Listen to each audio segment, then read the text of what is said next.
Hey everybody, how you doing? This is Adam Snyder here, the Home and Entrepreneur. Today I have a kind of answer to someone's question today. I was actually just out golfing, hence my polo. I was just out golfing with a local client of mine, and he wanted to know how he can get over his fears. He has a fear of putting too much money into his business. He has an Amazon business as well. He buys most of his stuff online. He does some eBay stuff as well, but his fear was, how can he get over that fear of putting too much money back into his business too soon? Now, there is such a thing as building your business too fast and not being ready for it. A lot of people do that. A lot of people aren't ready for the success, the money that's coming in, or the money that's going out. They can't manage it very well, and they have a lot of problems later on. Now, the first thing you need to understand, for getting over your fears, is you just need to take minimal action at first. So by minimal action, I'm talking about, don't go out and buy 1,000 items, spend $3,000 worth of money that you had of your capital. Don't go spend that if you don't know if it's going to work.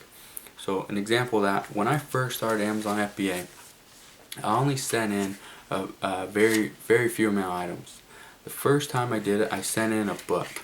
The book sat there, didn't sell.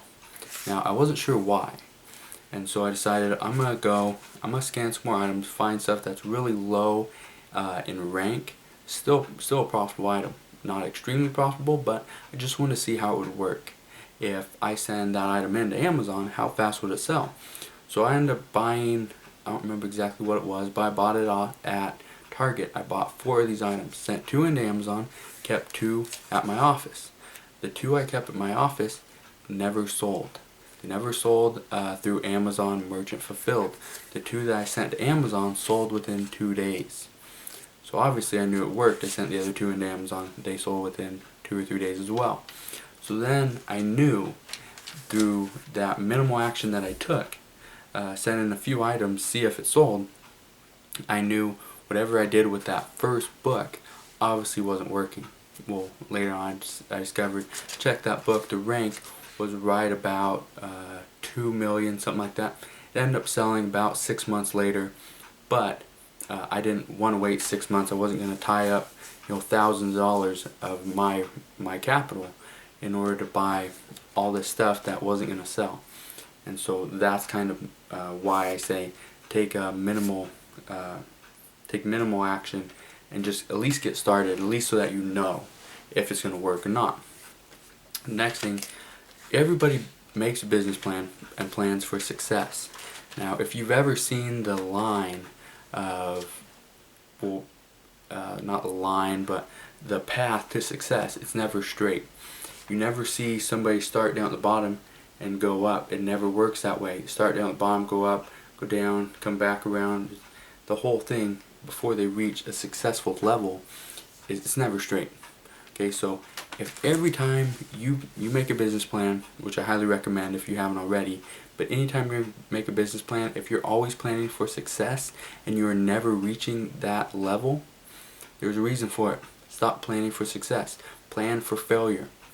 An example of that, when I've created a lot of ebooks. I've sold a lot, and every time, especially in the beginning, every time I create an ebook, the first 2 weeks, maybe a month, I'd have decent sales. My sales would keep going up. Well, the reality is your sales will never start at 0 and just keep going up. They never do that. They go up, they plateau, they come down, whatever. And so I didn't know what to do, so I just created more ebooks. I thought that was the key. Just need to create more ebooks. Same business plan, same strategy behind it. Just create more. I'll get more sales. Yeah, I get more sales on the new books, but not on the old ones. So what did I do? Plan for failure. The next book I did, and I think it was ebook maybe probably like 40 something. It was in the 40s after I did 40 some ebooks. I said I'm gonna plan for failure. So this next one I did, I had the ebook written. I think this one was on training a cat or something like that. But so I did it on training a cat, how to housebreak a cat or something like that. And I wrote the ebook myself. I did the cover, and then on top of that, I did 10 articles. I wrote 10 articles on training a cat and all this other stuff surrounding that topic. Well, after 2 weeks, I saw my sales started to come down. So at that time, I took those 10 articles and I submitted them to article directory. Submitted 18 article directories and 2 to cat websites. And what that did is that created a little bit of juice coming back into my my Amazon page for that book. It increased my sales. And so after I got up there, got in the sales, and started reaching that plateau, at that 2 week time, I submitted those articles, and then my books started going back up. That's something I continue to do, but the reason I did that is I planned for failure instead of success.